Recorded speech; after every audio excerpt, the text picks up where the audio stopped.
તો એક મનમાં પ્રશ્ન થતો હશે કે માં તું કહેશે કે વાત સાચી કે મારા ઘેર અમારી માં બેઠી છે, અમે એના વાલ પ્રેમ કરીશું, માં તું જે રીતે શીખવાડે છે એ પ્રમાણે એની ભક્તિ કરીશું, પણ માં અત્યારે બહુ દુઃખી છે, થોડું દુઃખ તો દૂર કરી આલ. તો જો કદાચ સાચી ભક્તિથી મારા કહેવા અનુસાર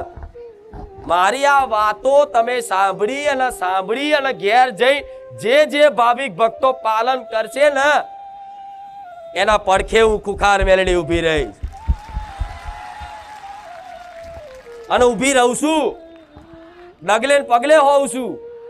એ દરેક ભાવિક ભક્તોનો અનુભવ છે કે જે છેલ્લા 3 મહિનાથી મારા સાનિધ્યમાં આવતા હોય અને જે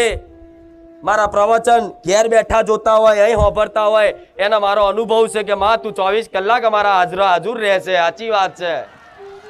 માં, અમે જે પ્રાર્થના કરીએ, જે પ્રમાણ માંગીએ ને મારી ખુખાર મેલડી તું આપી દે છે. તું સપને આવે છે માં, તો તમારા પડખે રહીશ, તમારી જોડે રહીશ, તમારો હંગાત રાખીશ,